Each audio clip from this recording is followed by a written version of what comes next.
Vail. This is vailychat. Do, re, mi, fa, sol, la, ti, dio. Wow. Okay, bringing the vocal heat right out of the gate today. You know it. I mean, I have to be ready, right? Because Yeah. today is Friday, May 15, 2026, and we are embarking on a massive deep dive. Oh, absolutely. The stack of sources we're pulling from today is, well, it's pretty heavy. It really is. We are looking directly at the civic, environmental, and cultural ecosystem of the Eagle River Valley. Right now, today. Yeah, and it's a place where, that postcard imagery of pristine alpine life is just actively colliding with some of the most extreme economic pressures in the country. Totally. And environmental pressures, too. So if you are a local resident trying to understand this shifting landscape, or if you're just like insanely curious about the hidden realities of modern mountain towns, this deep dive is custom tailored for you. We really want to cut through the information overload because when you look at the underlying mechanics of a town like Vail or Avon, you aren't just looking at a ski resort. No, not at all. You're looking at a highly complex engine that is honestly trying to run on fumes. And to figure out how that engine is running, we brought the receipts. I mean, we've got judicial dockets from the 5th Judicial District, regional operational assessments, environmental warning data straight from state agencies. And we can't forget the Eagle County Regional Housing Needs Analysis, which is just, it's deeply sobering. It really is. So let's just jump right into Act 1, because the foundation of any community is its civic infrastructure, right? How it governs itself, enforces its rules, and, protects its resources. Right, which brings us to some major breaking news out of the Eagle County District Court. Yes. Case 2024 CR 21. Exactly. So, former Vailtown Councilman Gregory Moffett has officially been found not guilty of felony theft and embezzlement charges by a jury. Okay, let's unpack this. It feels like getting a parking ticket that suddenly snowballs into a grand theft auto charge years later, only for the jury to finally say, no, it really was just a parking dispute. That is actually a brilliant way to phrase it, because what's fascinating here is how this entire saga originated. It did not start as a criminal indictment at all. Right, it started back in what, 2019? Yeah, 2019. It began as a civil dispute over an $88,000 revenue-sharing default between the town of Vail and Moffitt's private firm, Tigga Advertising. 88 grand over advertising revenue. So how does a contract dispute about ad space mutate into a felony grand jury indictment? Well, the prosecution's theory was that this failure to remit the $88,000 wasn't just like a bookkeeping error or a standard breach of contract. They thought it was malicious. Right. They argued it was a deliberate diversion of municipal resources, and specifically by someone who concurrently held a position of public trust as a councilman. But the defense argued this was essentially an administrative discrepancy, right? And not just a random error, but one that was actually discussed and modified in an executive session of the town council. Precisely. And that introduces so much legal ambiguity. Because yes, executive sessions are these closed-door meetings where a council can discuss sensitive topics privately. Like real estate or personnel matters. Yeah, but they cannot legally vote or bind the town to a contract inside those closed sessions. They have to come back out into the public forum to make it official. So the defense is basically saying, hey, we worked this out in the back room. And the prosecution is saying, the back room doesn't count if it's not on the public ledger. Exactly. And the jury looking at this and returning a not guilty verdict, well, it suggests the prosecution just couldn't prove criminal intent beyond a reasonable doubt. It looked more like a deeply messy administrative failing. Right. But to understand why the district attorney pushed this so aggressively, you have to look at the broader historical context. Moffett was deeply embedded in the whole Booth Heights housing controversy. Oh, man, Booth Heights. For those who don't remember, that was the ultimate mountain town political bloodbath. It really was. You had a developer trying to build desperately needed workforce housing in East Vail, and then this massive opposition group saying it would destroy a critical winter habitat for a local bighorn sheep herd. Yeah, sheep versus housing. It completely fractured the town. People who were neighbors for decades were suddenly at each other's throats. It was wild. And historically, in a lot of these resort communities, there's been this perception of a good old boy network. Right, where deals are made on chairlifts or at the local bar. Exactly. The lines between private business, real estate, and public policy were always super blurry. So this trial, it really served as a litmus test. It's a clear signal that the era of the handshake deal is over. The town has grown up. Yeah, the audit has officially replaced the chairlift conversation. Which is fascinating because if the town is becoming that hyper-formalized, it takes massive resources to maintain that level of scrutiny. But the workforce that operates these municipal systems, they can't even afford to live there anymore. Right, the housing crisis. So if you can't afford to hire humans to enforce the rules, what do? You replace them with machines. Which pivots us perfectly to the street-level enforcement. We've got reports showing that automated traffic cameras are successfully reducing speeding in the local cores of Avon and Vail. Okay, and I had to push back on this. Whenever I hear about automated speed cameras in a tourist town, I just think about out-of-state drivers and rental cars. Yeah, it's a huge operational challenge. Does someone from Texas in a rented SUV really care about a $40 algorithmic ticket mailed to them 3 weeks after their ski trip? The municipal reports actually explicitly acknowledge that. The administrative friction of processing out-of-state citations is incredibly high. It's an imperfect collection mechanism. So how is the data showing reduced speeding? Because it's not just about the financial deterrent, it's the psychological impact. Historically, traffic calming relied on a physical police cruiser sitting at an intersection. All right, you see the cop, you tap the brakes. Exactly. But maintaining that physical presence requires a fully staffed police department. And with the housing crisis, that's economically impossible. So you install the camera, it comes with massive photo-enforced signs and flashing radar. Oh, so it just visually interrupts their driving pattern. Yes. The algorithm forces a behavioral shift just through sudden visual intrusion, even if the actual ticket collection rate is flawed. Think about how that changes the physical experience of walking through Vail Village, though. You're trading the presence of an actual police officer, someone who knows the community, for the silent algorithmic enforcement of cameras. It feels very sterile, yeah. It removes the human friction entirely. But I guess efficiency has to win when you can't afford the human element. Speaking of unseen things altering the environment, here's where it gets really interesting. Oh, the aquatic data. Yes. Let's transition from asphalt to the watershed. Yeah. Colorado Parks and Wildlife CPW has officially resumed weekly testing for zebra mussels and other invasive species in the Colorado River system. And this matters so much right now. We pulled the regional operational assessments, and the region is facing a historic hydrological deficit. The snowpack is sitting below 50% of the median. Less than half. For a river system that relies entirely on melting snow to sustain its flow through the summer, that is a terrifying metric. It is. But help me connect the dots here for the listener. Why does a low river make an invasive mussel so much more dangerous? It comes down to basic physics and biology. When snowpack is below 50%, the volume of water entering the river drastically drops. So the river slows down and the water temperature rises significantly because shallower water heats up faster. Okay, so you've got slow, warm water. Right. And zebra mussels reproduce by releasing microscopic larvae called veligers. In a fast, cold river, it's hard for them to anchor, but in slow, warm water, it is optimal for them to attach to rocks, bridge pilings, and municipal water intake pipes. It's like pouring quick-drying cement into the river's veins. They literally clog the town's infrastructure. They do. Municipalities have to spend millions physically scraping pipes. But ecologically, it's even worse. They are filter feeders.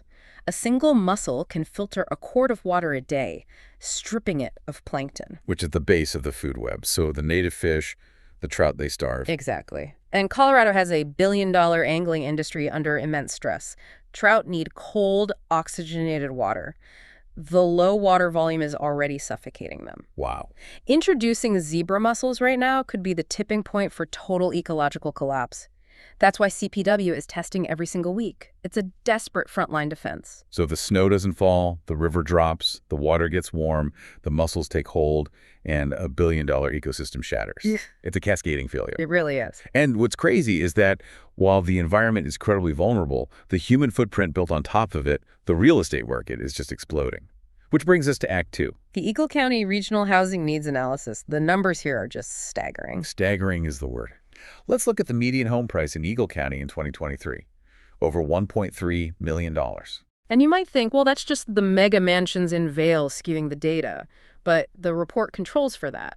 Even in non-resort areas, the Down Valley towns where the workforce historically lived, the median price sits at $1,055,000. $1 million floor for workforce housing. So what does this actually mean for affordability? Well, to afford a median price non-resort home, a household needs an income of 230% of the area median income, or AMI. Let's do the math on that. Yeah. If the median income for a worker, like a teacher or a snowcat operator, is around $70,000, then 230% is over $160,000. Right. And the report translates that into a really visceral metric. To afford that home, you would need to work between 3.7 and 7.5 full-time jobs at the median wage. 7.5 full-time jobs. That's insane. You would literally need 4 adults living in a standard house, all working double shifts just to pay the mortgage. It's a complete decoupling of local wages from the local real estate market. And the report highlights 2 main drivers. First, 40% of all housing units are vacant. Wait, really? 4 out of every 10 homes are just sitting empty. Yeah, as second homes or short-term rentals like STRs. If an owner can make a month's rent in 4 weekends on Airbnb, they have no incentive to rent to a local worker year-round. And the second driver. The influx of external wealth. Since 2020, locals make up less than 50% of the buyers. Remote workers from New York or San Francisco brought global capital into a restricted geographic area. Non-resort prices jumped a massive 15.2% annually between 2019 and 2023. So what does this all mean for the people actually running the town? Are we just building empty million-dollar playgrounds for out-of-state buyers? It's a great question. The report includes stakeholder interviews that show a nuanced view. Local landlords are actually trying to keep rent below market rate to retain good local tenants. Really? Just out of charity? Sort of a grassroots civic subsidy, yeah. They know that if they jack up rent and force out an EMT, the town's emergency response suffers. They usually only raise rent when a unit naturally turns over. But why not just build more housing? Throw up some basic $500,000 homes. High construction costs. You have to blast through granite, engineer for severe frost heave, and truck materials over snowy mountain passes. And pay labor premiums because the builders have to commute 2 hours. Exactly. Builders are forced to prioritize luxury homes just to maintain their margins. The environment makes affordable construction mathematically impossible. Which is the darkest irony here. These million-dollar investments are sitting in a literal tinderbox. Yes. 97% of Colorado is currently in moderate to severe drought. And so we're seeing these real estate wildfire trends becoming a massive part of homeownership. The state is shifting to a year-round wildfire challenge strategy. Right. Wildfires aren't just an August problem anymore. Exactly. And local entities like Altitude Realtors are stepping up, hosting free webinars on drought and wildfire preparedness specifically for homeowners. Since when do realtors teach fire science? Since fire science became the primary variable in protecting a multi-million-dollar asset, selling mountain real estate today involves educating the buyer on risk liability and forest mitigation. Which brings up a fascinating local trend we spotted in gypsum. Gallego Stoneyard is seeing incredibly high demand for rock and gravel landscaping. Yes. If we connect this to the bigger picture, residents aren't just doing this for aesthetics. They are ripping out traditional lawns to create defensible space against wildfires. Let's break that down, because people picture a wall of flame, and gravel won't stop that. But that's not how homes burn, right? No, the vast majority of homes are ignited by embers. The wind carries a blizzard of tiny flaming coals miles ahead of the fire. An ember lands on wooden mulch, and the house catches fire. But on crushed gravel, it just burns out. Yeah. So they are actively protecting their Colorado views and Colorado scenery by fundamentally altering what a residential yard looks like in the mountains. Exactly. And it also conserves water, which is critical. Nearby Minturn is already under a Stage 3 water shortage emergency. Right, where outdoor watering is basically prohibited. So the classic log cabin with a green lawn is functionally obsolete. It really is. It's the physical manifestation of survival. But despite all of this, the drought, the housing costs, paving yards with gravel, this community isn't just surviving, it's thriving. Which brings us to Act 3. Yes, the resilience here is incredible. So if you're wondering about what to do in Colorado or looking for weekend Colorado activities, we are explicitly skipping the usual hiking content. We are focusing on community milestones. Which is so much more revealing about the town's health. Exactly. For example, today is the Vail Ski and Snowboard Academy VSSA class of 2026 graduation at Four Eagle Ranch. This is a huge deal. They are celebrating 56 student athletes. VSSA isn't just a high school, it's a highly specialized world-class educational infrastructure. Like, these kids are competing internationally while taking AP classes. The fact that the community funds a public school of this caliber, despite all the economic pressures, is just amazing. It really highlights the dual nature of the valley. A crippling housing shortage, yet municipal and educational infrastructure that rivals major cities. And that excellence extends to local business. Today is the 23rd Annual Success Awards, hosted by the Vail Valley Partnership at the Eagle Vail Pavilion. Recognizing winners across 10 categories, including Small Business and Nonprofit of the Year. Which, as we discussed, surviving as a small business here requires immense innovation. Totally. You have to figure out how to retain employees when houses cost $1 million and navigate supply chains over closed mountain passes. Winning these awards is a masterclass in operational survival. It's absolute grit. And speaking of grit, we have to celebrate Eagle Valley senior Jason Flaherty, who just placed fourth in the 4A high jump at the state championships with a mark of 6:05.00. Incredible athletic feat. Jason is quite literally setting the bar high, representing the athletic dominance this valley continues to produce. But as we celebrate these milestones, we wrap up our deep dive with a major civic transition. Yes, a very fitting farewell. Today marks the official retirement of Vail Fire Chief Mark Novak. After 11 years in Vail and a 42-year career overall, 42 years of public service. His legacy is profound. He created the Fire-Free 5 Defensible Space Program. He recognized that traditional fire suppression was inadequate against the changing climate and pushed for preventative changes in property maintenance. And that connects directly back to Gallego Stone Yard. Chief Novak's Fire-Free 5 program is the policy driver behind thousands of homeowners ripping out their lawns to create that 5-foot fire-free zone. Exactly. His policies permanently shaped the physical landscape of the community. It's all connected. Let's recap this journey for you, the listener. We went from the clearing of a former councilman's name to automated speed cameras to the harsh realities of mountain housing where $1 million is the floor. And we explored the resilient celebrations of world-class students, local businesses innovating through crises, athletes setting high bars, and retiring heroes. So as we wrap up, I want to leave everyone with a final, lingering question. As we replace our lawns with stone, install automated cameras to check our speed, and navigate a housing market where the floor is over $1 million, are we still shaping the mountain to fit our lifestyle, or has the mountain's extreme environment finally forced us to shape ourselves? oh wow, that is the exact question we all need to be asking. The environment really is the ultimate arbiter. If this deep dive gave you a new lens to look through, please subscribe to the show. Share this with a friend who loves digging past the headlines and send in your own stacks of sources for future exploration. Until next time, keep looking beneath the surface.